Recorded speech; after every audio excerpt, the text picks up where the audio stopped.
Open, not broken. Caroline Drain. This certificate feels so good to possess. It's mine, and only mine. Beware, such thinking will break your relationships. My husband and I were standing on opposite corners of the room, my finger-pointing, eyes blazing, chin jutting forwards. And from my mouth, a stream of ugly words. Alex, you don't know what you're talking about. You're an animal, but not even the local zoo would have you. Inside, I was feeling that delicious sensation of righteousness. Yeah, because I knew, much better than my husband, that those wet towels that he just left lying on the bed would stay there forever! At that moment, I was blind. Blind to the signs of his mounting frustration and irritation. Blind to the fact that he was a grown man and knew perfectly well how to tidy up after himself. Instead, I was focused on holding, having, possessing the I am right certificate. And in doing so, I had turned into the Wicked Witch of the West. Contest chair and fellow certificate lovers. I know you are out there. Psychologists say that it's in our nature and our education. Our brains are wired in such a way that when our viewpoint feels under attack, it will jump into protection mode. And we are taught from a very early age that being right is good. And it's this deadly combination that keeps us holding on to the certificate, even when we know we are wrong. Even when in doing so it becomes obvious that we are hurting others. Needing to be right is a form of violence. If only we could assimilate once and for all that the satisfaction that we have in possessing this, it's fleeting.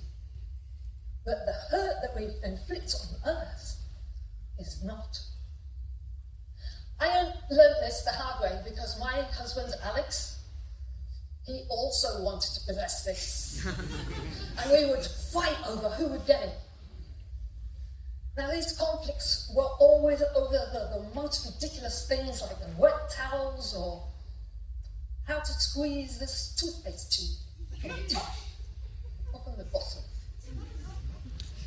And though these arguments were ridiculous, yes, they left us feeling raw, as if we'd been scratching off each other's skin. It became so painful that we began to think about divorce. But we did really love each other still, so we thought, why not try therapy first? Yeah? Imagine our surprise when we turned up for our very first session and came face to face with Professor Dumbledore.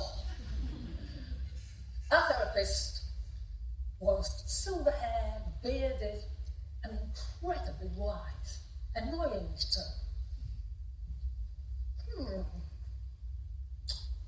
Why not exchange the temporary satisfaction of being right for the long-lasting pleasure of being open?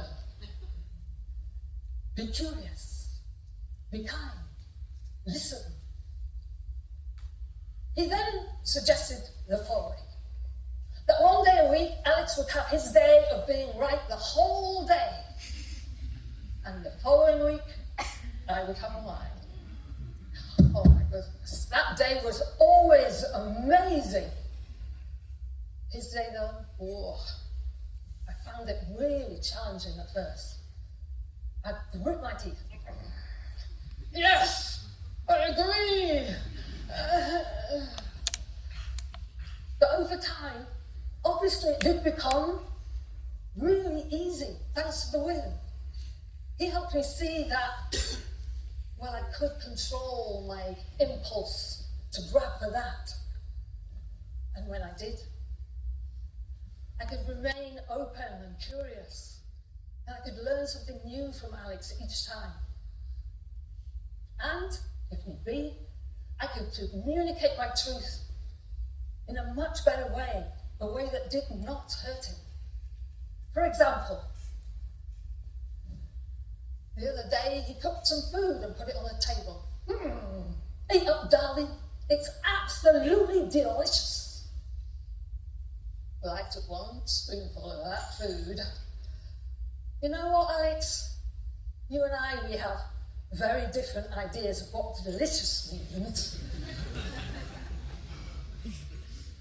Last February, Alex and I celebrated 30 years of marriage. And of course, we raise a toast to each other, but also to the wizard, who taught us an invaluable lesson. Every time you find yourself reaching for this, stop and think to yourself, I may not agree with you. However,